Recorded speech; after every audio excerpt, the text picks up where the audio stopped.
I apologize for this taking forever, technological difficulties, but we didn't have to call 2100, it's all good. Again, I'm Jean Norman, if you haven't met me yet, also known as Jean Sherman Norman. I know that can get confusing, so either way, I'm Jean, and that works just fine. I'm with the Academic Support Center. Today we are going to talk about attention deficit hyperactivity disorder, otherwise known as ADD and ADHD.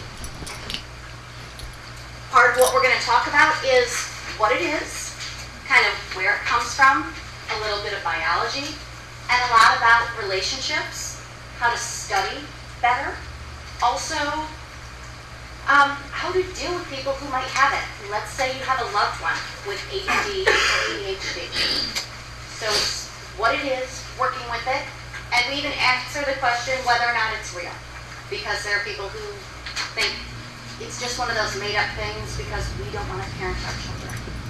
So we'll go into a little bit about it.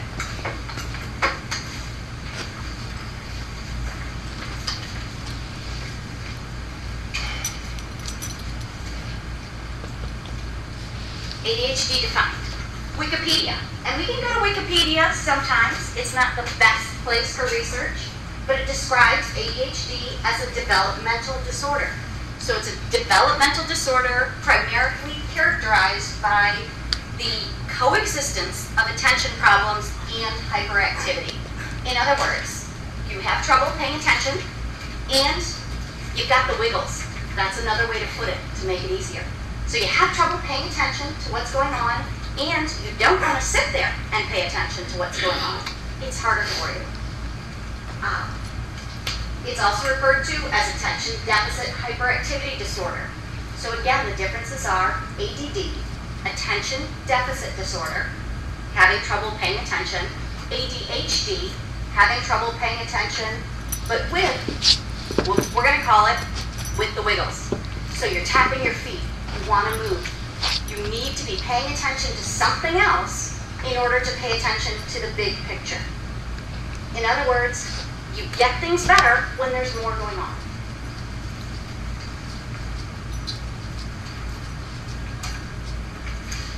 Characteristics defined.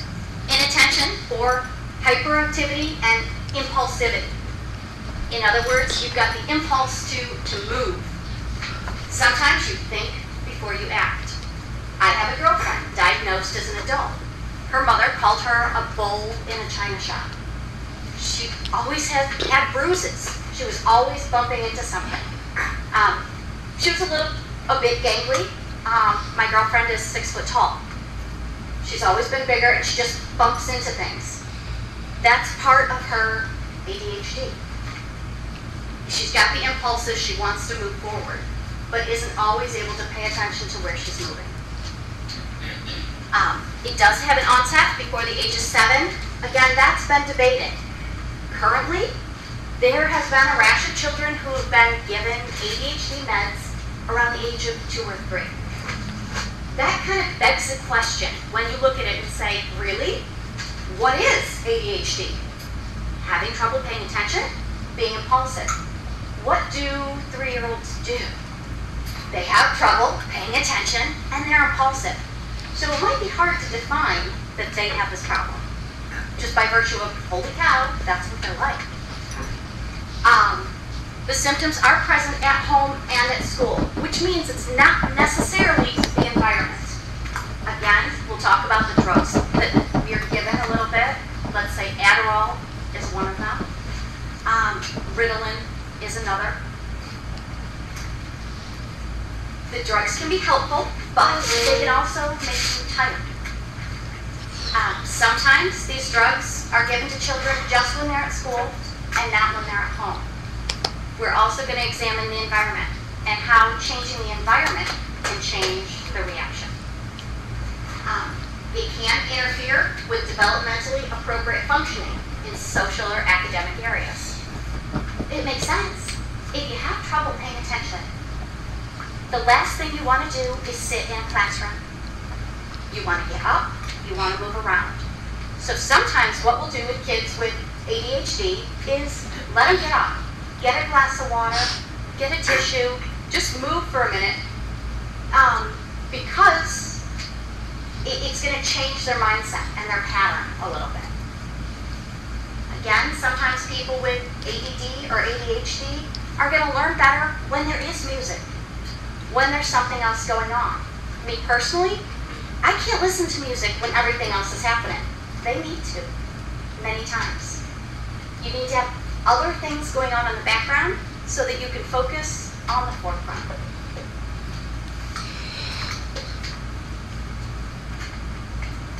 I want to go over some myths. People have a lot of thoughts and opinions about ADD.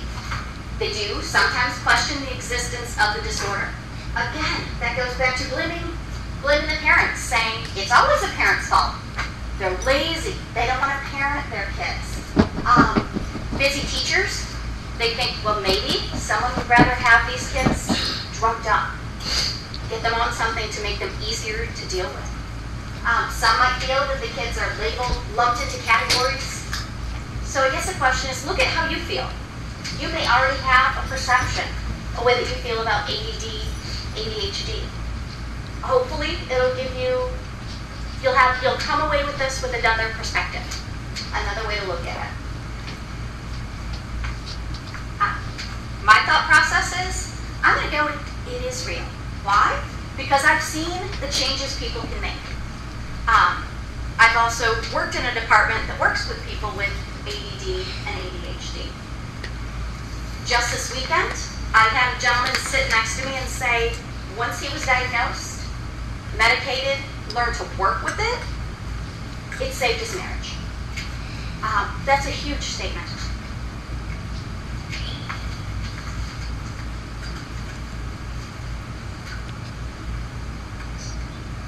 I have to do if you remember, this is your brain on drugs, when you crack something open, if anybody remembers that one.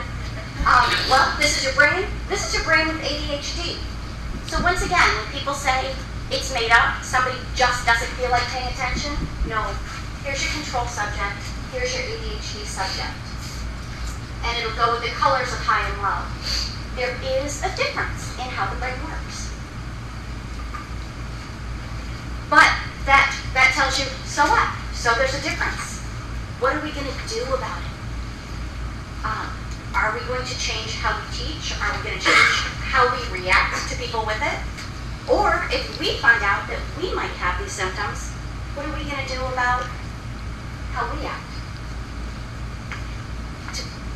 To make us easier to deal with, maybe. So again, the disorder is real. We might overdiagnose it. We may point to people, say they have it. Maybe they don't have it, but it has been proven to exist. There is something to be said. We have known about it for a while. I'll even go through a list of people who do have it.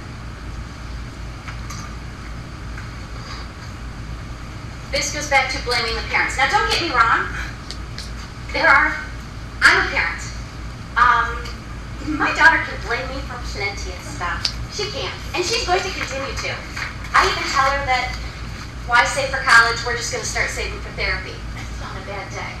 We really are going to do both. We could blame her. And I'm sorry if this is a little hard to read, but because in up to 75% of the cases, it's considered hereditary. So what does this mean? This means that, let's say, for example, the nice gentleman who told me he was recently diagnosed, he was only diagnosed because his daughter was. That's how he figured it out. So this goes through the genes question.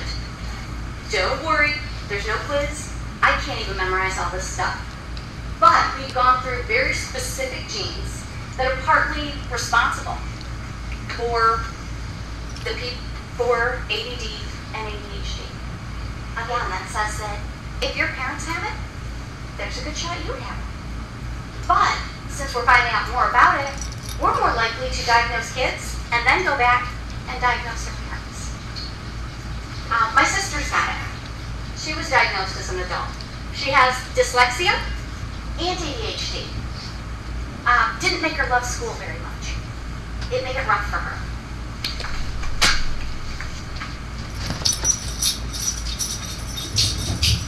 We do have environmental factors. If people are wondering where this comes from, We think that pesticides may have increased the incidence. And if you look at it, we didn't used to use pesticides before. Artificial food colorants could have an effect. There is an absolute possibility. Child neglect, especially in orphan